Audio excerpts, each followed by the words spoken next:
Good morning, I'm Harley Schlanger from the LaRouche Organization with your daily update for September 27th, 2021.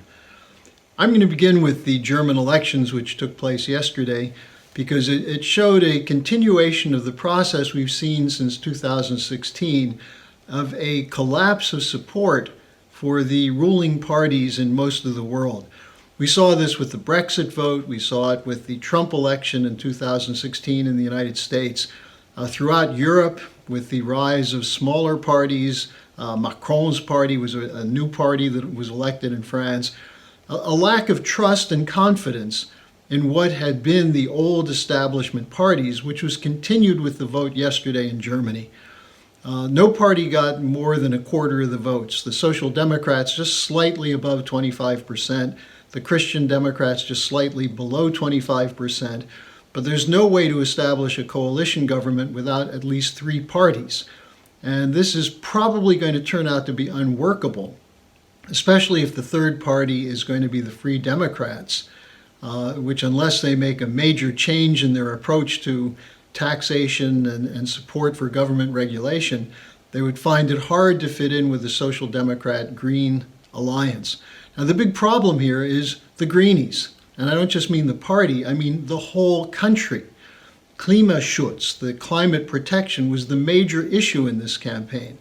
And this is occurring in spite of the fact that the German population is experiencing a skyrocketing of utility rates, of electricity prices, the likelihood of blackouts and brownouts, shortages of electricity, having to buy electricity from Poland, the Czech Republic, and Austria, because solar and wind don't produce enough energy consistently and of a lower energy flux density capability than what's required to fuel the German economy, which is still highly technical and industrial manufacturing. There's no way to sustain that, and the auto sector will suffer dramatic losses if you have the exit from nuclear next year and the exit from coal, which they're trying to push up to 2030. So this is a catastrophe in the making. Now, at the same time, the second issue is the question of NATO and relations with Russia and China. And on this, again, all parties were essentially mouthing the line of the Atlanticist geopoliticians, which is that Russia and China are disastrous when it comes to human rights. They're an aggressive threat. China in the Pacific, Russia in Ukraine and Eastern Europe, and that this has to be addressed by a unified action of the European NATO countries, the US and the United Kingdom. Now, this is absurd. And you hear it in terms of the question of human rights.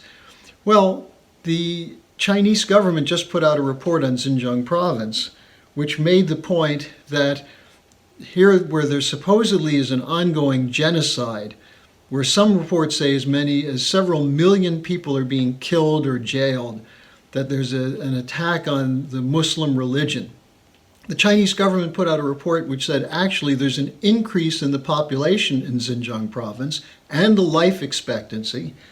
There's a decrease in infant and maternal mortality, and there's a growth of GDP and income, and at the same time an increase in the numbers of people who are getting secondary education. The Muslim leaders in Xinjiang province are not complaining about the Chinese policy because the Chinese policy was aimed at a small group of radicals, of Uyghur separatists, who became jihadists, who went to Syria, they went to Iraq, they went to Afghanistan to fight, and then came back to China, just as the Chechen Muslim jihadists went back into Russia.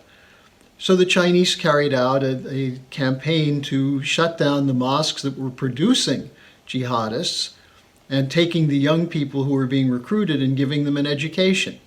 And this is called a human rights violation. Well, this is absurd. This is a provocation to justify a continuing war policy.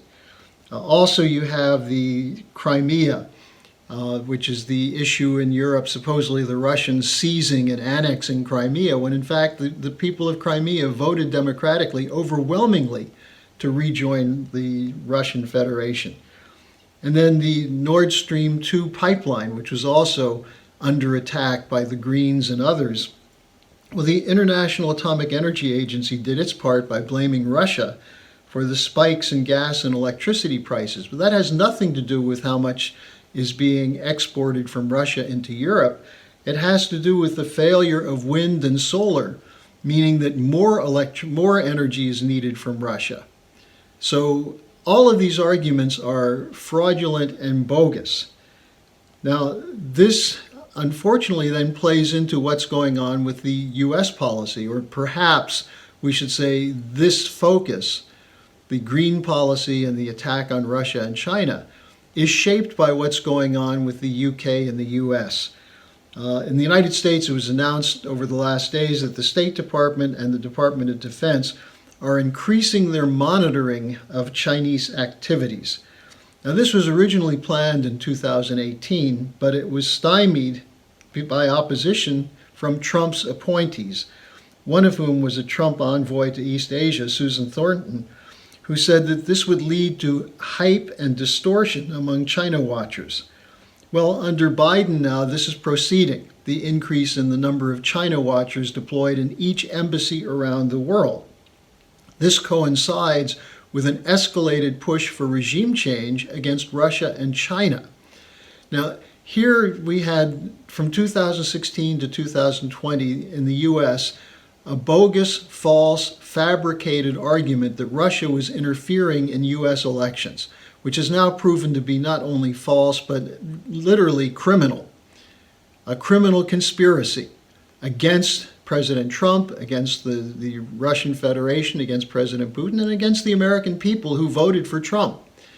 Now what we're seeing, though, and what we've been seeing all along, is the US is doing the same that it's accusing Russia and China of in Russia and China. Interference through non-governmental organizations, the Soros networks, the National Endowment for Democracy. This is being run also from British networks that are tied to MI6, that include the BBC and include such fake agencies as the White Helmets and Bellingcat, who make up these reports that play into the idea of the readiness for war.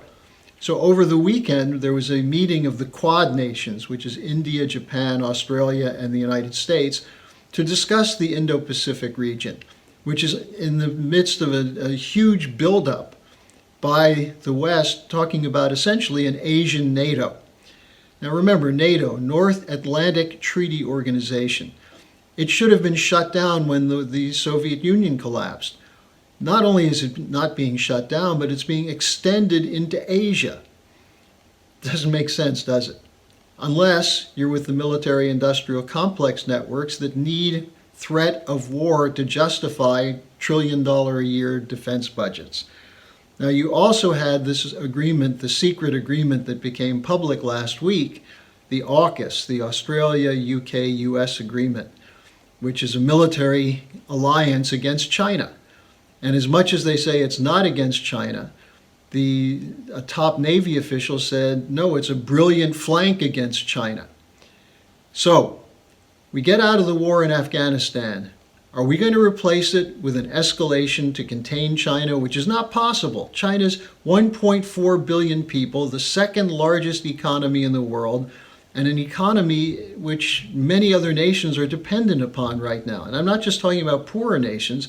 The supply chains for the United States and Europe, to a large extent, are dominated by relations with China. Are you really committed to a war with China, which would soon become a nuclear war, or with Russia? So this is the idiocy of the Atlantic geopoliticians. This is the threat which is exposed by the election in Germany, where you could not get a majority coalition with a clear strategy. And they're saying, well, there's nostalgia for Merkel. All Merkel did was bide her time and continue to navigate a narrow pathway, but nevertheless a submission to the Anglo-Americans.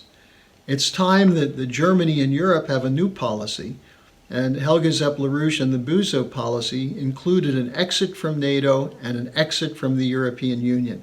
That is what would ensure a secure future for Germany. And unfortunately, none of the other parties were committed to that. So thanks for joining me today. I'll be back again tomorrow.